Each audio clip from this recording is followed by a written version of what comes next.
We are Union Bank of the Philippines, the Philippines' best digital bank. In the recent Bank Quality Consumer Survey on retail banks last April, we were ranked number 2 of the most helpful banks in Asia Pacific during the COVID-19 crisis and is the only Philippine bank in the top 20 list. Because of the pandemic, it has become crucial that our products and services quickly adapt to the challenges presented in this new digital normal.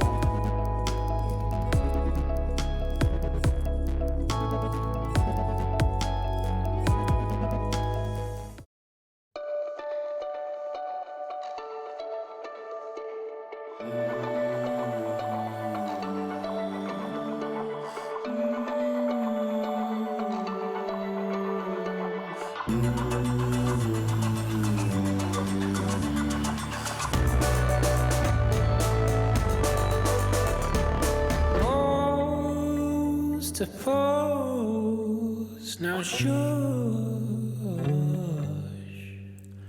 she makes the sound she makes to calm me down.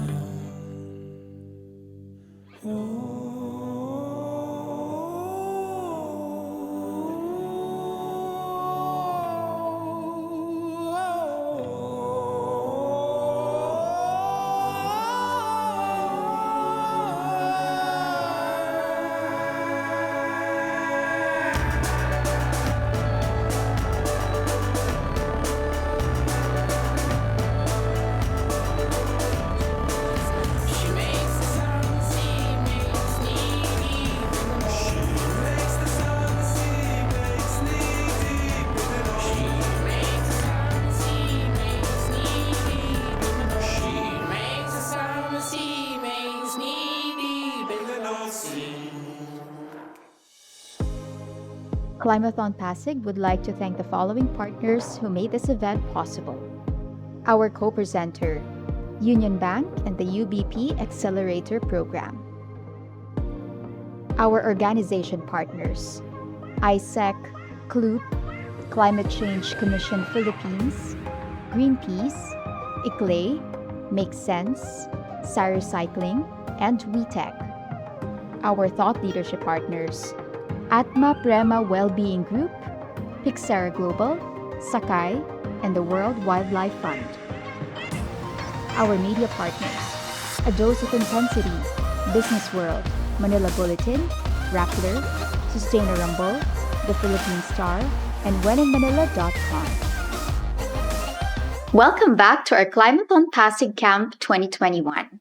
It is day 2 of our virtual camp, and it is in no way a slump. Last week, we learned about the science behind climate change and its implication to the Philippines. I know that as a Climathonian, this is at the heart of what we do to address the current climate crisis. For today, what we will do is we will deep dive into topics that relate to the 3 design challenges that we have for Climathon Pasig. So, let's begin. To talk about affordable and clean energy and how we can do our part in reducing GHG emissions in Pasig, let us all welcome our first speaker for today. She serves as the manager for the Low Emission Development Program of ICLEI-Local Governments for Sustainability Southeast Asia Secretariat. As such, she is responsible for the development, implementation, and promotion of ICLEI's low development agenda in Southeast Asia.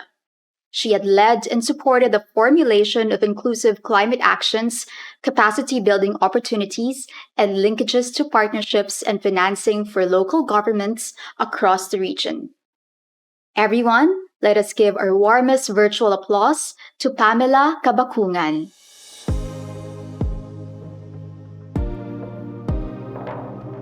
Everyone, first of all, I would like to thank Scale Solutions Philippines, Future for Philippines, and the City Government of Pasig for inviting us, ICLEI, for this Climathon Pasig 2021.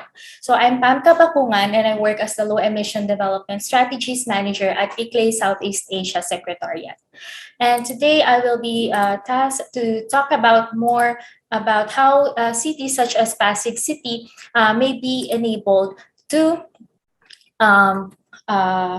actively reduce their greenhouse gas emissions through the adoption of sustainable practices. Okay, so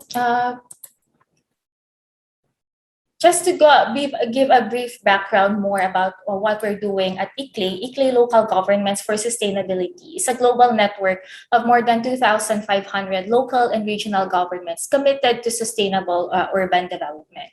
So we are active in 125 countries, and with our presence in these countries, we influence sustainability policy and drive local action for low emission, nature-based, equitable, and resilient and circular development. So all of the key services that we offer to local governments are guided by our 5 ICLEI urban pathways, as you will be able to see on the screen. And they are the basis for sustainable urban development that considers the complexity of urban systems. And these pathways encourage holistic thinking to ensure our impact. But today I will be talking a bit more about low emission development pathway, in which the Climathon Pasig Design Challenges is more directly relevant to. Okay, so why are we focusing on cities? So while cities only occupy 2% of the world's land mass, they are home to 55% of world's population, and cities also account for up to 70% of global emissions. And it is in the interest of local governments to create a vibrant and sustainable place for people to live and work while tackling climate change. So we can establish that there are strong linkages between local government's mandate in ensuring the provision of basic services and development of citizens, and also in delivering measures to fight climate change. So what can cities do to make the most of this linkage? So earlier this year, the IPCC, or the Intergovernmental Panel on Climate Change, released a report on the physical basis of climate change. And in this report, the IPCC said that from a physical science perspective, limiting human-induced global warming to specific level requires limiting cumulative CO2 emissions, reaching at least net zero CO2 emissions, along with strong reductions in other greenhouse gas emissions. So member states of the UNFCCC were also encouraged to come up with their ambitious solutions to reduce their greenhouse gas contributions. And climate change mitigation is the strategy that we employ in reducing greenhouse gas emissions and enhancing our carbon sink. And by focusing on actions across energy, buildings, transport, waste, cities could achieve 90% emissions reductions needed to stay in line with the Paris Agreement goals. And already more than 7,000 climate change mitigation and adaptation actions have been reported by cities that they are doing. That is from data from 2020 as reported in CDP ICLEI Unified Reporting System. And we hope that cities such as Pasig can also continue to increase and be innovative with their climate solutions as we face the brunt of climate emergency. Now, where can Pasig City itself start in mitigating greenhouse gas emissions as their contribution as well? So they said that you cannot manage what you cannot measure. So ICLEI, together with the City Environment and Natural Resources Office of Pasig LGU, conducted a city-level GHG emissions inventory with 2017 as base year back in 2019. And according to this inventory, it said that Pasig City's GHG emissions is estimated to be at 1.4 million tons of carbon dioxide equivalent. And 86% of these emissions come from the stationary energy sector, in which emissions from stationary energy or stationary fuel used for heating, cooling, and cooking from different sources, as well as electricity consumption from different users were accounted for. And from that sector, majority of the emissions come from electricity consumption of commercial and institutional buildings alone. And for the total estimated emissions of the city, this was followed by a transport sector with 12%, and the remaining 2% was shared by the municipal solid waste disposals and domestic wastewater treatment in the city. So Pasig City's distribution of its emissions, as we've seen in the previous slide, is closely similar to its fellow Asian cities. So it can benefit from learning from experiences and good practices of other cities as well. And according to a report by the ICLEI's Carbon Climate Registry, in 2018, this is the areas where other cities are also investing their resources to pursue the low emission development pathway. So this includes sustainable energy, sustainable mobility, air quality, waste reduction and reuse, green buildings, water resources management, among others. Now that Pasig City has an insight of its GHG emissions contributions, it has also determined its intention to reduce its emissions contribution by approximately 20% by 2030 relative to its base year emissions in 2017. And this target was determined through evidence-based researches, capacity buildings from experts, and learning exchanges with Pasig's peer cities in Seoul, Jakarta, and Hanoi, and most importantly, with different stakeholder group representatives from city government departments, key national government agencies, women, youth, elderly, PWDs, transport groups, religious groups, homeowners associations, business sector, among others, through a series of public consultations. And to meet these targets, the City Promise of Pasig Low Emission Development Strategies 2020 and 2030 was developed to lay down the potential directions for the city's pursuit to a low emission development pathway. And this document, as seen on the screen, contains the results of the city's GHG inventory, the details of the reduction target, and the strategies that the city would want to pursue. So there are 422 climate actions embedded in this planning document, stemming from 5 climate goal areas and 9 strategic climate priority areas. So just to give a glimpse of what the City Promise of Pasig is all about, the blocks are the climate goal areas determined and prioritized by Pasig. So these are energy, transport and air quality, waste, urban agriculture and ecology, health, and disaster risk reduction and management. So for example, in the energy sector, the priority strategies include the promotion of energy conservation and energy efficiency, and also the expansion of alternative and renewable energy systems in the city. When we talk about transport and air quality climate goal area of the city, they're looking at increasing efficiency of vehicles and improve access and pathways to different modes of transport within the city, and also to promote non-motorized transportation.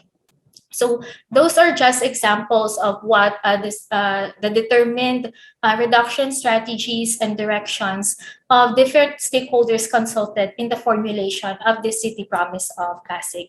And this was co-developed with the LGU, and of course, everyone who's be interested to access this can also make such requests to better understand how they can work with the city.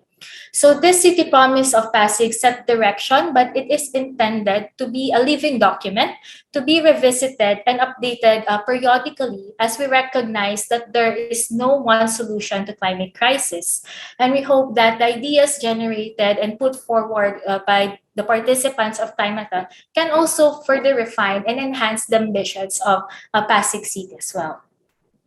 So as discussed in the previous slides, and as we have also experienced ourselves in recent years, climate change is very real. And as the UN Secretary General Antonio Guterres said, climate change is a code red for humanity. And these are the red flags that we shouldn't ignore. And as we are in the race to reverse the looming dark future if we don't act now. So the landmark Paris Agreement enjoined states globally to keep global warming well below 1.5 degrees Celsius. And to fulfill this commitment, the Philippine government also submitted our own nationally determined contribution. And with the City Promise of Pasig that has been formulated with the LGU and the local stakeholders, we hope that this is something that can be also use to support the concerted effort of the national government to fulfill our commitment to the global community.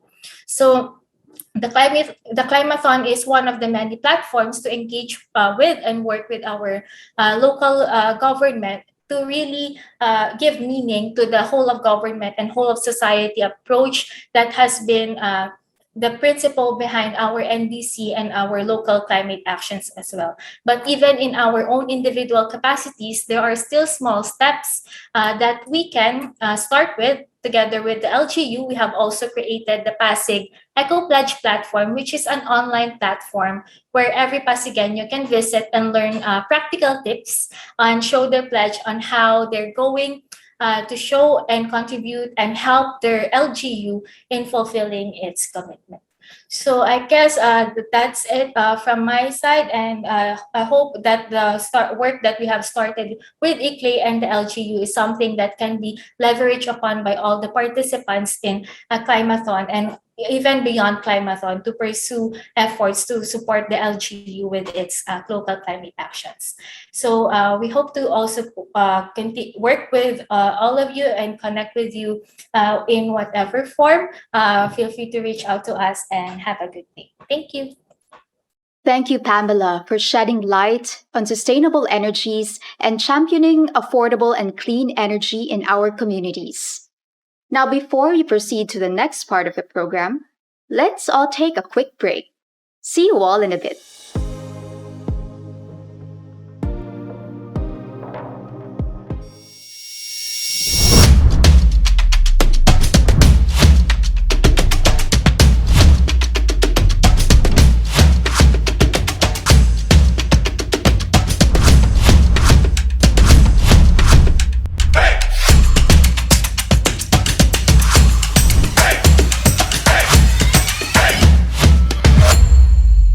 So one of the things that Union Bank is very unique is it has this mantra of nobody gets left behind. We actually talked to several people in the bank as well as different entities and individuals in the community, in the local community of blockchain, in terms of what should be included and what could be added, like which blockchains to actually learn.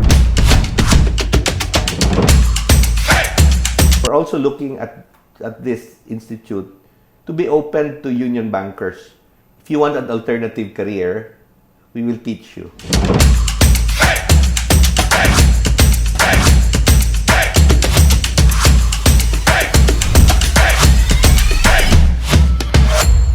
And when people ask, why are you bothering to focus on taking up Pilipinas? Isn't this an ambitious goal? Well, our answer is because we can, we want, and we will.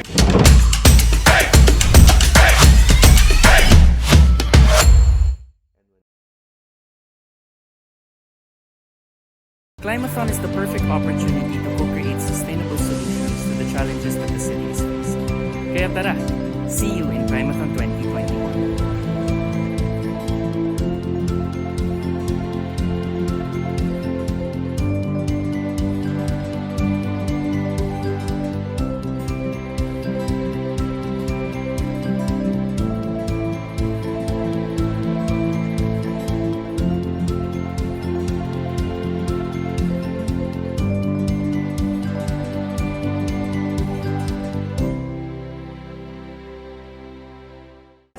Sama-sama po natin pagtulungan ang isa sa suliranin ng ating kalikasan. Kaya ano pang hinihintay nyo? Sali na, baka ang simpleng idea nyo ang sagot para sa pagsagip ng ating kalikasan. Asahan po namin kayo. Maraming salamat.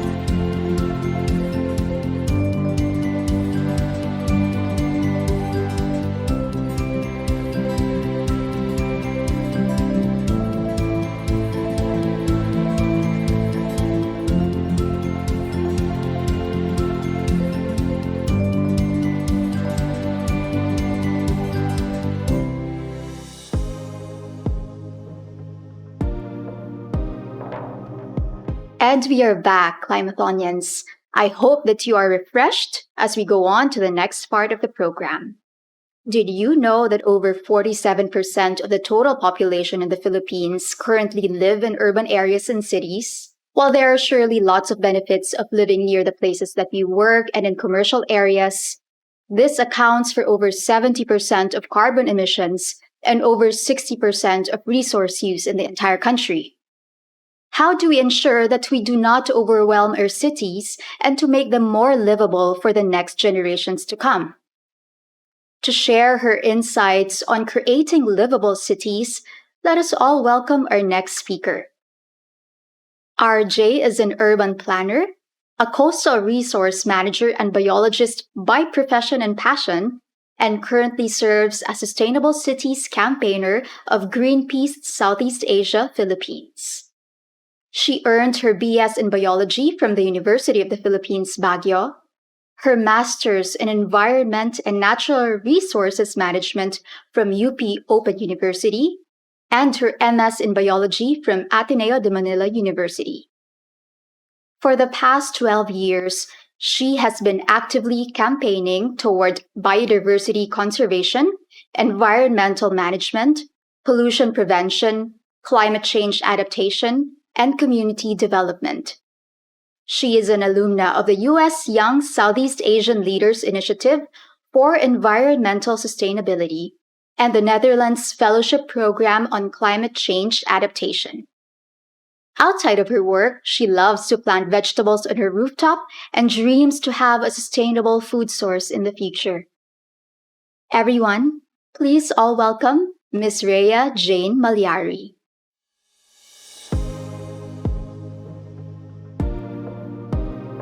Afternoon, everyone. So I'm RJ. I'm the Livable and Sustainable Cities campaigner of Greenpeace, currently working on a project called Livable and Lovable Cities, and one of its component is urban mobility. So I'm an urban planner, coastal resource manager, and biologist by profession. I wanted to share with you one of the topics and the projects that we are currently doing right now. So I'll be sharing my slide. So this presentation is entitled Better Mobility for Better Normal. So first, we wanted to express support to Pasig City for their objective and aim of promoting sustainable and inclusive modes of transport for the welfare of the city and its residents. So one of the support that we wanted to give to the Pasig is that we in Greenpeace join you in this endeavor, and we hope that many of your residents and the people living in Metro Manila recognize the role and importance of putting people's welfare in urban development. So it is a step in the right direction towards realizing the right of the people to a balanced and healthful ecology, with priority placed on moving people over vehicles alongside improving air quality, increasing transport efficiency, reducing road congestion, while contributing to the positive health impacts in our society. We recognize that Pasig is doing many participative way of governance, participative way of getting people together to act on making the Pasig roads safer. So we in Greenpeace also support protected bike lanes because we believe that street would be safer not just for cyclists but also for commuters and pedestrians. They are indication of cities' livability, and it's not just about cyclists. It's not just about people that are in bikes. So when you saw bike lanes in city, it is an indication that the city is taking into consideration the livability of that city. It promotes a city design that supports the health and well-being of the people, because when you prioritize people-centric infrastructure, you always take into consideration more trees and green public spaces. When city prioritize bikes, air pollution is being minimized. So less car on the road would help mitigate emissions from transport, which is a key solution to climate emergency. So mobility principle for a livable city that Greenpeace actually believe is that the future of mobility in city is a multimodal and integrated. As I said from the previous slide, it's not about just the bikers, not just about the cyclists, it's not just about the motorists. When vehicles are used, they will be right size, shared, and zero emission. So it always takes into consideration the multimodality of transport. These principles guide urban decision makers and stakeholders towards the best outcome for all. So these are some of the principles that we should incorporate when we want to have a livable cities. Incorporate mobility in city plans, which is Pasig is doing right now. We need to prioritize moving people and goods, not cars. We need to use efficient limited urban spaces and assets, because urban spaces are like forests that are limited. It's like a habitat that we need to optimize its use. So in every square inch of a city space that's not efficiently used would mean lost opportunity for people to use that space. So get people involved in decision making. As you can see, I think urban transport in Pasig always gets people's perception, doing survey and everything that they do on city development and transport planning. We need to promote inclusive and equitable access. Again, the urban space, the road space, is a space for all. We should always take into consideration other people that using it. So we always need to prioritize use low carbon, zero emission transport modes. So we further recommend from Greenpeace that platform for people, Pasig constituency participation in design, planning, and implementation and monitoring of bicycle and active transport system. It's not enough that we get their perception during the planning. It's not enough that we get people using the infrastructure, but it is important to get them to monitor the efficiency of the transport system that we are advocating. Because we always need to consider that cities are shaped by their citizen, and the life of each city is its people. So more green spaces and eco-friendly services in the bicycle and active transport system. Most of the time when we make bike lanes, we forgot about trees, we forgot about parks, we forgot about people that other people that can use that infrastructure. So always remember that bike lane is not just about a strip of a road where bike can go, but always take into consideration eco-friendly services along with it. So protected bike lane system should be part of the disaster risk reduction and management response strategy. As we know, bike are climate proof. You can use bike even after the flood. You can use it, and it's considered as main effective disaster risk reduction tool, especially after a pandemic or a climate strike. So we always need to look at biking as part of DRRM response. And we also wanted to advocate for Pasig Transport to set up air quality monitoring system as part of bicycle and active transport system. Allocate budget for research and development as well as technological advancement for green transport management, including real-time air quality monitoring station along bike path and inclusion of daily air pollution reporting, like live weather traffic advisory, because we all know that most of the air pollutants come from mobile sources. So additional infrastructure for mobility of people and goods. Aside from bike lane, we should also take into consideration child-friendly pedestrian areas, efficient, safe, and affordable, clean, and reliable public transport. So aside from all the infrastructure, it's important to encourage bike-friendly behavior by tapping bike groups to share road safety tips to the citizen, encourage switching from cars to bikes or walking by having car-free zone in the city, creation of recreational cycle routes that will encourage people to appreciate local art and culture, and promote information directed at the whole society to support and develop biking culture. So the solution to urban mobility problems are also solution to climate crisis and present a better normal for all people going about their daily lives. So let's work together to shape a new normal for better cities. So let's move to attain this for a better normal. Thank you.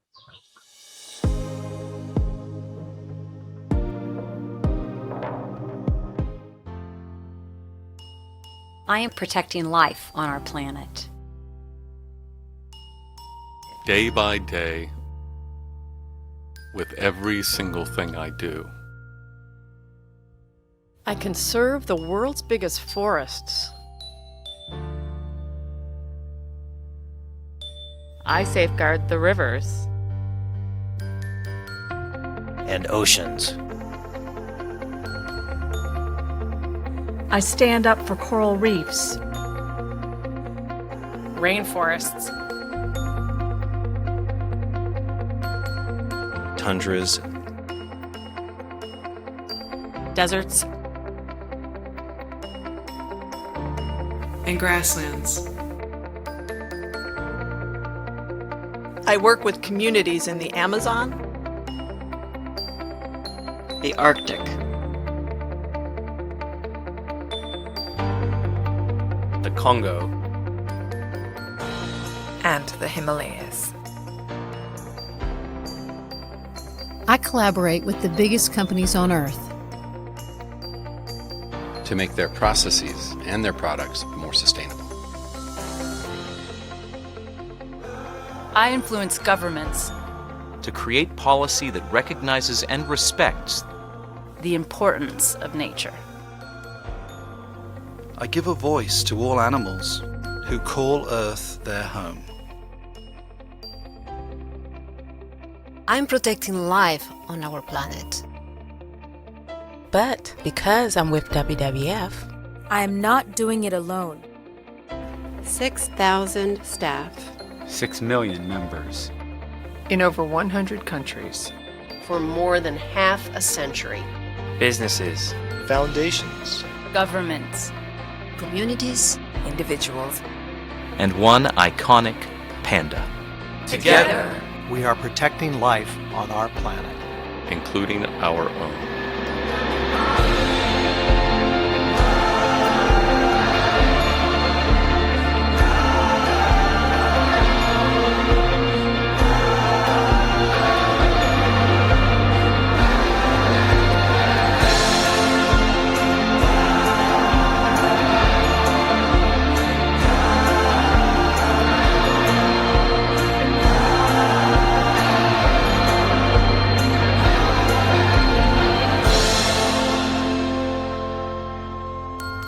Because together, anything is possible.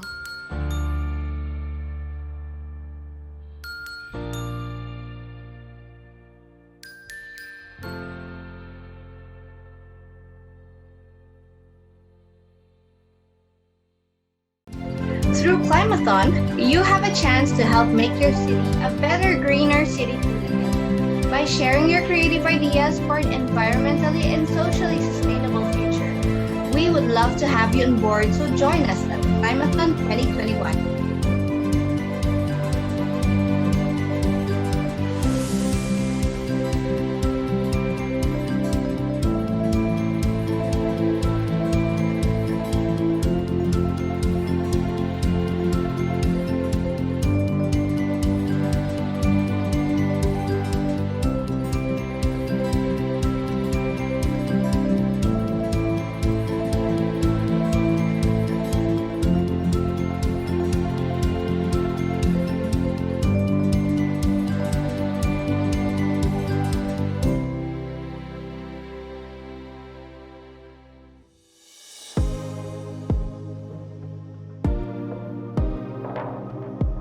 Welcome back, Climathonians.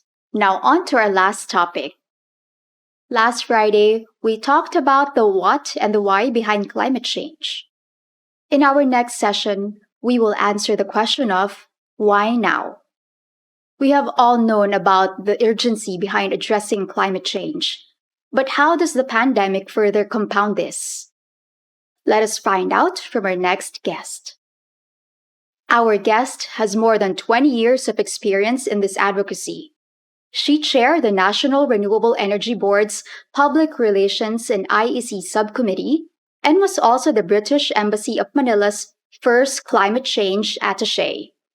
She has worked at the Manila Observatory, the Department of Environment and Natural Resources, and the Environmental Management Bureau. She was also a part of the Philippine delegation to the UNFCCC, and she holds degrees in economics and law. Her expertise includes environmental law, climate finance, and renewable energy legislation and policy. We are very lucky to have the guests that we have today. Let us all welcome the head of the Climate Change and Energy Program of the World Wildlife Fund, Attorney Angela IBAY.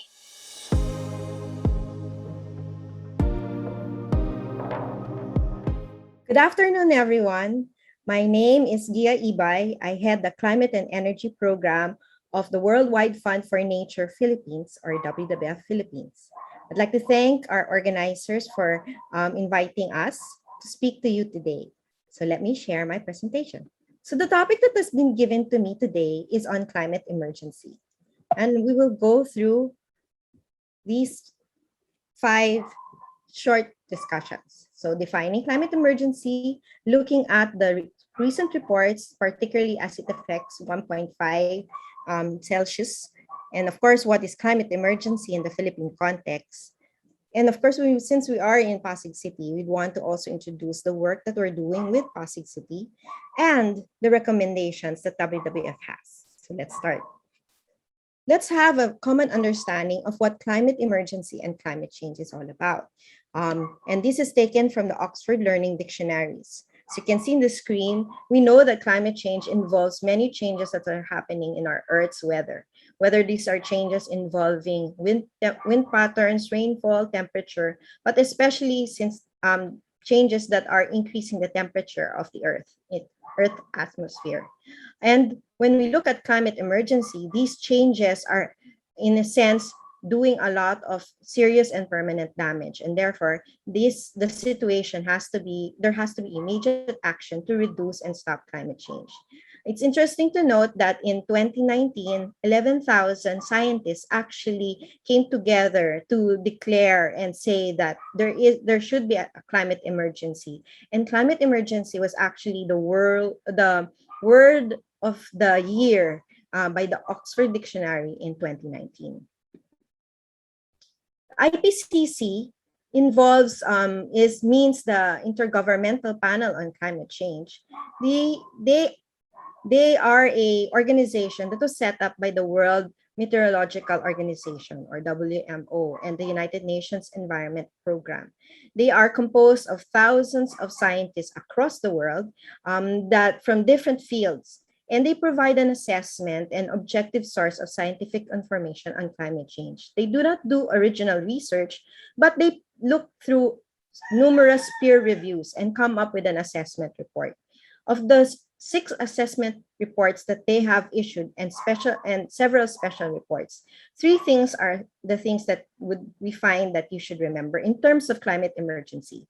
One is that human-induced climate change is real, that we ourselves, because of our own activities, are part of the problem in the challenge of climate change.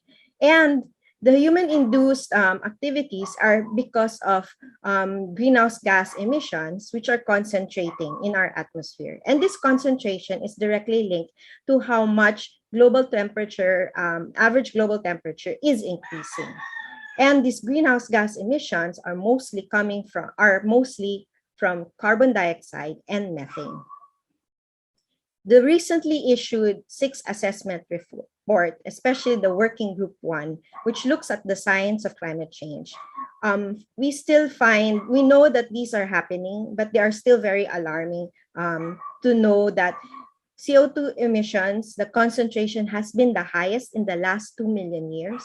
Sea level rise are rising faster than ever.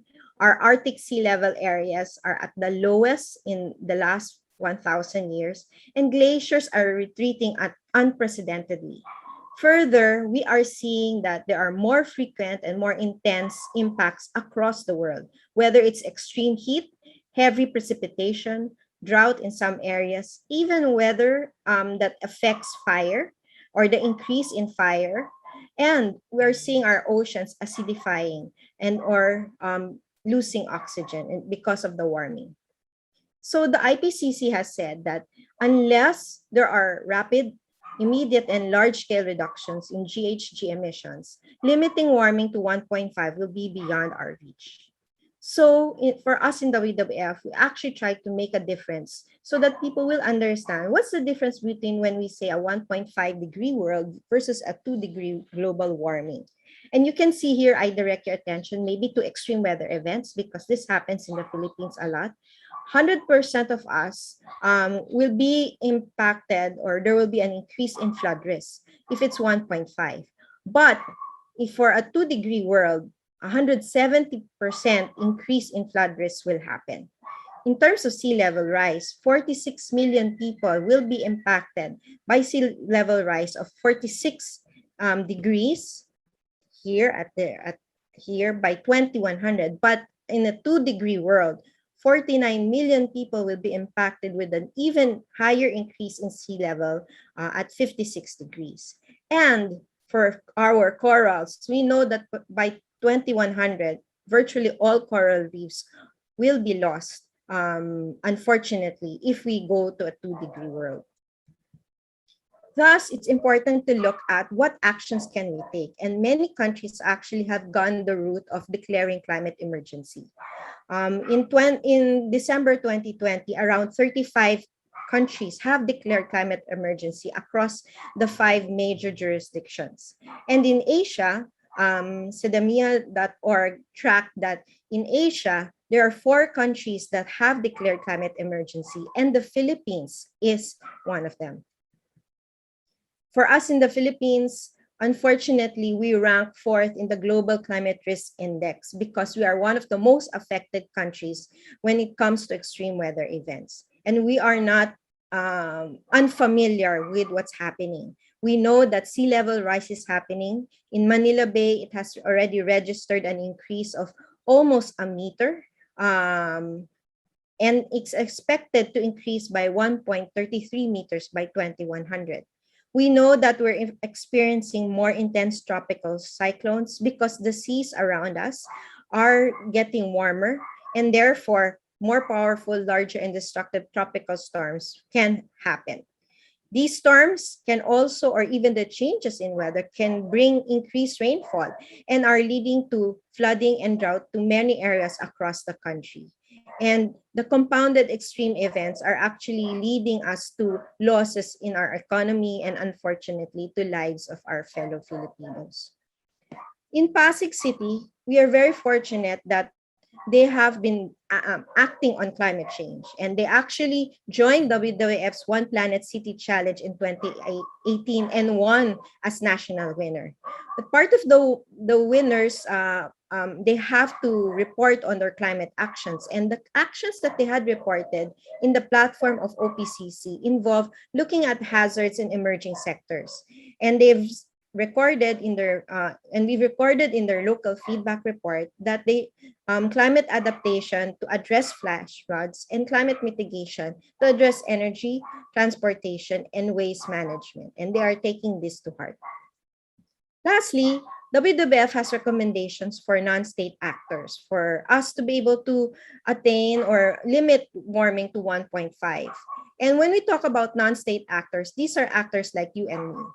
This includes cities, businesses, communities, individuals, because we know that government alone cannot limit or cannot act on its own just to limit global warming. We need to come together and put our heads together and be part of the solution. And then, as they say, all hands on deck. And part of that is delivering systemic change. So aligning 1.5C and net to zero emissions world. This includes calling on our government to address and in fact implement our nationally determined contribution, or NDC, for which we had committed a 70% reduction, and advocating for governments to have enabling policies that will help the reduction. So for example, looking at renewable energy, energy efficiency, and actually implementing those to the full extent.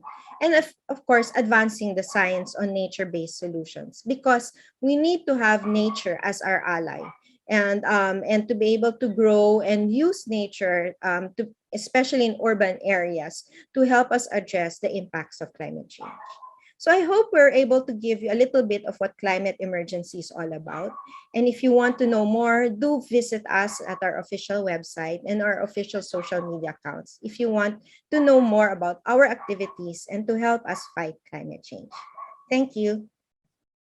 Thank you very much, Attorney IBAY, not just for that great talk, but for all you do in bringing the climate emergency to the forefront. All of us here are with you on that mission. Now, before we close this afternoon's program, please stay tuned again for some reminders for the rest of our Climathon Camp and Ideathon. Make sure to follow Climathon Pasig on Facebook to stay updated with our calendar of events. Mark your calendars as our camp sessions will happen every Friday of September and the first 2 weeks of October from 4 p.m. to 5:30 p.m. On October 8, we will also have our team registrations. Our Ideathon will officially kick off on October 9 up until October 23. This is when you will meet with your teams to come up with your solutions. October 25 to 29 is our Global Climathon Week, where the pitching and announcement of winners will happen. A few more reminders. We have sent you your digital kit containing all the important information about Climathon Pasig, including what you can see on your screen. Reminding you of our criteria for judging. Are you a part of our Slack channel yet? Slack is our official participant channel for Climathon Pasig, and it contains all the resources that you need, including how to consult with coaches, how to find team members, and many more. Take a look at the free ideathon tools available for you and your teams. Wondering how you will build your team?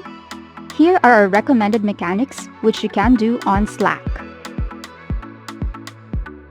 For your pitch video submissions, here are our instructions.